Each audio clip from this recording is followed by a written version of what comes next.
So I grew up raised on Christian values, even attending Catholic private school for a couple of years. And despite this, I was a standout problem child and never really believed any of it at all. I found some of the stories from the Bible interesting, but nobody in my family really forced the religion on me. I just happened to be within a family that held mild Christian values. And with that being said, none of them were really devout Christians themselves. This is important because it should be understood that I was quite aware of Christian beliefs, but never actually took them as truth. Now let's just jump forward now to my teenage years where this all began. At the age of 12, I was engaged with all things mystical and mysterious. I read books and browsed websites on everything between ancient aliens, conspiracies, ghosts, mediums, witchcraft, Illuminati, and the demonic. And this was around 2003/4, so just past the turn of the millennium. All of these things were of great interest to me, but I had no actual evidence or reason to believe any of it. It wasn't until my family had made the decision to move that these things became more viable. My parents had locked in on a house that they thought was perfect for us and were close to closing the deal. My mother wanted her mother, my grandma, to come approve of it first. And while I ran around the empty rooms trying to decide where I would have my bedroom, my mother showed my grandmother around. After the tour was given, my grandmother felt uneasy about the house, specifically the second floor. She didn't like the way that it was set up and worried what would happen if there was a fire while me and my sibling were up there. And this wasn't enough of a reason to deter my mother, though. And after they checked over the potential new home, we proceeded to head back to the car.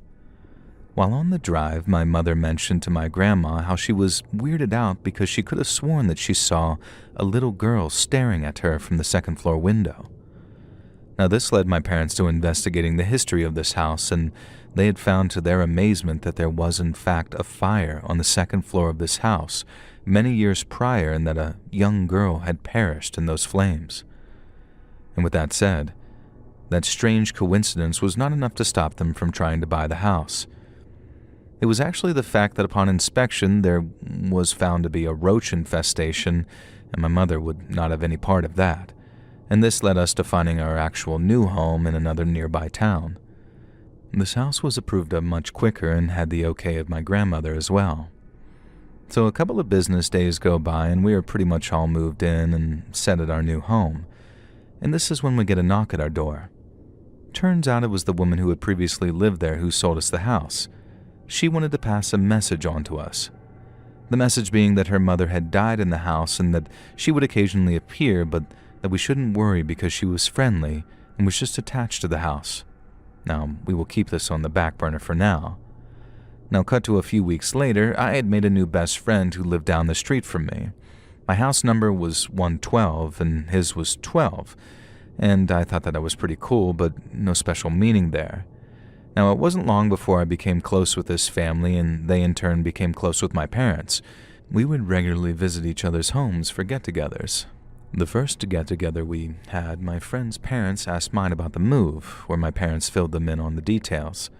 And this is where things got a little strange.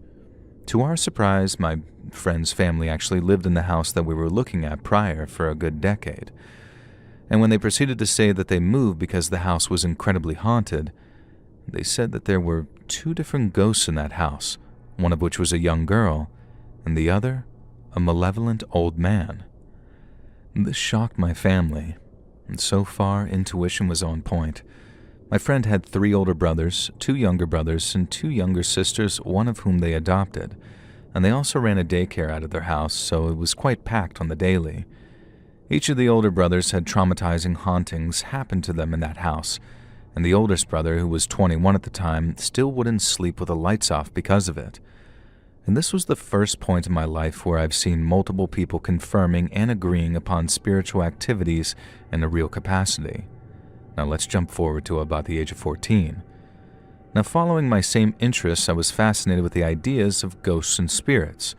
I wanted nothing more than to interact with them in some way or another, but despite the past mentionings, I myself hadn't seen one single shred of their existence. It was frustrating, and I tried all manners of contact, bought crystal balls, stared into mirrors in the dark, looked into black ink, researched Enochian, literally everything under the sun, but nothing would work. And this is until I opened a Ouija board on my 15th Christmas. And there is one message to take from this entire thing is that I tell you from the bottom of my soul, do not engage with a Ouija board, period. I didn't immediately use it, but one day my friend and I were chilling per usual, and I had remembered the new Ouija board that I had gotten for Christmas. And I asked him if he wanted to use it with me, and he hesitantly said yes. I made him go down into the basement with me because where else would be the perfect place to use it? I had just opened the box and placed the board when my friend chickened out on me. And I mocked him and told him, I'm gonna do it by myself then. And I placed the little piece of the board and proceeded to ask it questions, but to no avail. Nothing. I was extremely disappointed, and I thought for sure that it was going to be it, but no. I put it back in the box and brought it upstairs, and that was that. Or so I thought. But boy was I wrong as wrong could be. Immediately over the next couple of days, I started experiencing things that were unusual. Simple things at first, like lights being funny, my dogs acting strange, objects and doors moving. This, however, was spectacular to me. I had no fear whatsoever. If anything, I was extremely excited and more into the occult than ever. I thought that this is it, what I've been waiting for, paranormal activities. And these types of things continue for the next couple of years steadily. And then it finally happened that I saw my first ghost ever. I was 16 at this point, and I had been making my way from the kitchen through the dining room towards the living room. And while I was gapping between the kitchen and dining room, I had seen what I thought was my mother walking towards the kitchen from the connecting hallway. I took note in my peripheral of her pink dress, which threw me off a bit because my mother normally doesn't wear such a thing.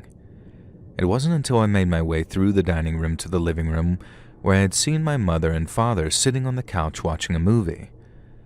This instantly made me take 5 because I realized my mother not only was not wearing a pink dress, but was not in the hallway going to the kitchen. I proclaimed to my parents instantly of the shock and surprise that I was in, but they just sort of shrugged it off and continued with the movie. I didn't press the issue because I was now elated with the fact that I had actually seen a ghost, and I had instantly presumed it to be the prior owner's deceased mother. I would go on to look at her as a guardian spirit of the house, so to speak, though I never did see her again. And this event was ultimately a bad thing because it put me more at ease with the idea of communication with the dead. I took her spirits as an example of what all spiritual beings would be like, which pushed me further into looking for such things. However, over the next 2 years, things progressed for the worse. I developed insomnia. There would be random spots in the house that would make your blood run cold. Doors would knock over and over, and things would be thrown out of closets and off dressers and shelves. One of the more creepier occurrences would be electronics acting without electricity. Dolls would speak their recorded sounds on cue without batteries, because I had taken the batteries out of all such things to try and prevent this, and lights would go on and off repeatedly. I'd even have TVs go white static and start blasting max volume. I would unplug them, and it would stay on and go louder, and this scared the straight crap out of me, literally getting chills through my body reminiscing about this right now.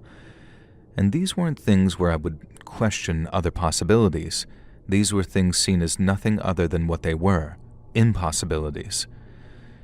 And there was one night in particular where it clicked and the fear had taken permanently a hold of me. I hadn't recently at the time gotten into the Harry Potter books. I'm a big reader as a youngster, and I was sitting on the couch in my basement, which was now redone as a TV room, where lots of things would happen. I had one of those little bendy lamps used for reading books as my only illumination. And I was thinking to myself how great these books are and how I thought it was funny people at the time thought that they were the devil. And I kid you not, as I'm in this thought process, the light bulb explodes, projecting the glass of shards at me. Luckily, no harm was done, but I instantly hopped up in fear and ran out of my basement to escape the dark. I flew up the basement stairs where dolls started going off. Some bins of toys were kept under these stairs, and the fear jolted in me. I sprinted even faster and finally opened the basement door and reached for the hallway light switch in front of me, flicking it as quick as I could. Again, I kid you not, as soon as I did, the hallway bulb exploded. At this point, I'm thinking, There's no freaking way any of this is happening right now. And this has happened 2 more times again in the living room and once more on the 2nd floor once I made my way up those stairs. 4 light bulbs exploded in total. Now again, I'm quite rational despite these things. I am aware that this could be a very coincidental electrical wiring problem, but everything that ultimately happened says otherwise. I made it to my bedroom on the 2nd floor where things normaled out and I finally had light. And it was at this point in life where these experiences were taking a huge toll on me, really ramping up my insomnia. I was in constant fear while at home due to these things happening left and right, and some of the things so common I barely batted a lash at them. Now before we get to the big one that I want to give just a few more descriptors of everyday occurrences at this point. And while laying in bed, I would do everything in my power to avoid looking at my closet, which had a nasty habit of opening wide so I would be gazing straight into a dark void. And before you say draft, I might add that I would lock and blockade it regularly, and no matter what I did, this freaking door would push itself wide open, moving whatever blocked it right out of the way. And it got so bad that I tried bargaining with it, telling it it was free to do what it wanted as long as it wouldn't open on me while I was trying to sleep. I'm 33 now, and I tell you as a well-rounded adult that this was not mind tricks. And it's not every night, but quite a few of them, I would feel things crawling beside me onto my bed. Not in the general sense of where your mind is questioning if you're actually feeling or not, but in the sense of the spring mattress would straight indent and compress as the invisible force crawled right beside me. Again, this scared the hell out of me, and I would freeze in fear. And the last occurrence that I would see all the time affected other people, and due to my sleeping problems, I was always the last one to fall asleep. I witnessed multiple times people's arms being raised in their sleep like they were reaching for the sky. And there was a day when I had a cousin and 2 friends crashing over, and I watched as one of their arms was rising in the air. It made me feel like whatever this was taunting me, showing me that it could do whatever it wanted to whoever. The real kicker is when I was sleeping on an air mattress in my younger brother's room, 4 years younger, and I did this because at this point I was so terrified to sleep alone that I needed to be near someone to feel somewhat safe. And as I was dozing off, I watched my little brother's arms raise into the air. And the only difference this time is that he actually woke up while it was happening. I watched him groggily realize what was happening to him, and he jumped to his feet, turned and ran into the freaking wall out of terror and panic.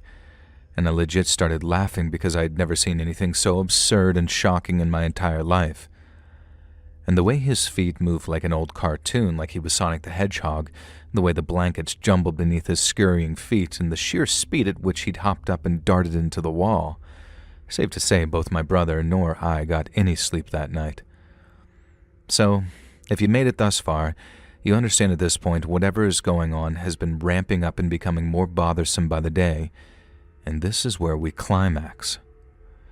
I had grown quite brave at that point because these things were so regular and common that I simply just became used to it and was able to sleep solo once again.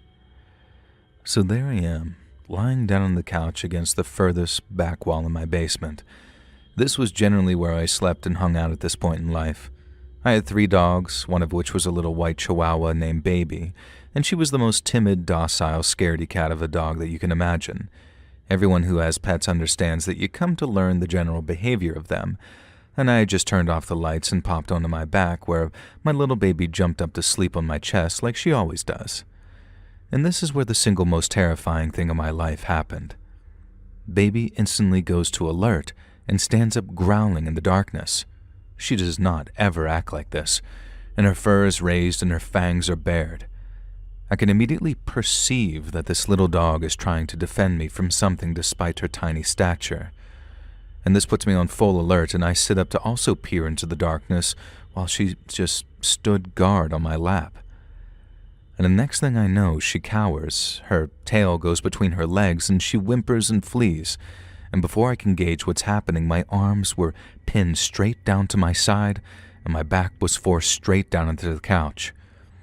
I can see enough to tell you with 100% certainty that there was nothing there.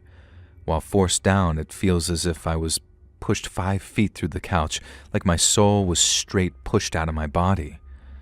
And I was so consumed by fear that there wasn't a single thought in my head other than static and panic. And it seemed like forever, but in reality it was probably only 10 seconds. And as soon as this force let go of me, I hopped straight up in my undies and darted through the darkness toward the stairs. And this is the part that I want to make crystal clear, because this right here is the part that you never want to experience. Those who think the paranormal and ghosts are cool have not experienced the sensation I am about to describe. I tell you, I felt a tangible hatred that was unlike anything I've ever felt.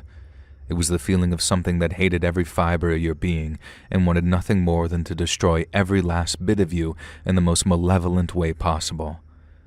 It was inhuman, the sensation. It was in this moment I understood hell is real, and this was something from there. There was no doubt in my mind. It was a sense of knowing, absolutely. It was the predator, and you were the prey. I scrambled room to room in my house, and just like before, every light bulb started shattering, and I just couldn't escape the darkness. I made it to the second floor and burst into my parents' room screaming. And I swear on everything that they would just not wake up. I shook them and yelled. Nothing. I then ran to the only other person in the house at the time, my little brother. Same thing. He would not wake, and it was like trying to shake somebody out of a coma. And I tell you in all honesty, I was 18, considered myself a man at this point, and I had loads of pride. Still, this did not stop me from hopping right into my brother's bed next to him, pulling the blanket over me. Now you would think at this point that I was safe. No. This thing repeated what it did in the basement. It took hold of my body over and over, and I could feel my mind breaking and my soul dying right in my very body. After the 10th time, I was just completely hopeless. I had almost given in to defeat and on the verge of being scared to death and just demolished by these demons. And this was when I remembered something I heard many times from my Christian upbringing. Pray to Jesus. And I swear to you on my eternal soul and all that I love and hold dear, the moment that I cried out to Jesus, this stuff stopped on a dime. 15 years has passed at this point, and I've not experienced a single thing mentioned ever again. And I haven't even come close to getting the feeling that something paranormal is near me.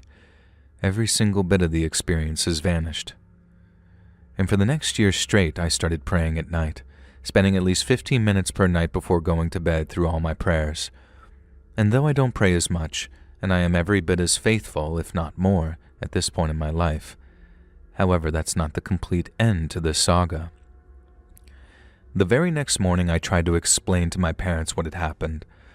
Now, I can't say that they fully believed me, but they at least listened enough to help me out. I thought about how it all seemed to start when I first used that Ouija board, which led me to doing a quick online search of how to dispose of those kinds of things because I did not want that thing or portal anywhere near me again. It said online that the only way to truly close a Ouija board is to burn it, and so that same day my parents and I brought it out back to the fire pit. Now, I must say that I was hasty here and left the bidding to my parents because I didn't even want to look at that thing or be near it anymore. Funny enough, it was years later that I was regaling the events with my mother where she gave me a bit of surprising news. And she proceeded to tell me that she did in fact believe me because that day, unbeknownst to me, the Ouija board would not burn. She expressed how she and my father doused it with gasoline and it just sat there unscathed. They ultimately threw it out into the trash can and watched the dump truck take it away, and I figured that must have been good enough because, again, nothing ever came back. And I like to imagine that it eventually got incinerated at the junkyard at some point. And that's pretty much the end of that, but I can still provide one more happening that I found quite coincidental. When speaking of my mother and father, it was really my mother and stepfather. I say this because when I finally told my blood father this ordeal, he went on to tell me all about how he was severely haunted in his youth, and similar to me was a non-believer who happened to call out to Jesus for help. Now, I can't say for certain, but this has led me to believe that there may in fact be some kind of hereditary thing going on here. And like I started out saying, I've not fabricated or embellished even one bit of this. I have pondered the thoughts of such things as mental disorders, but to that degree I have two things to go against that. One, doctors have continually found my mental health to be fine, and two, no matter what the case, it stopped forever on the drop of a dime the moment that I called out to Christ.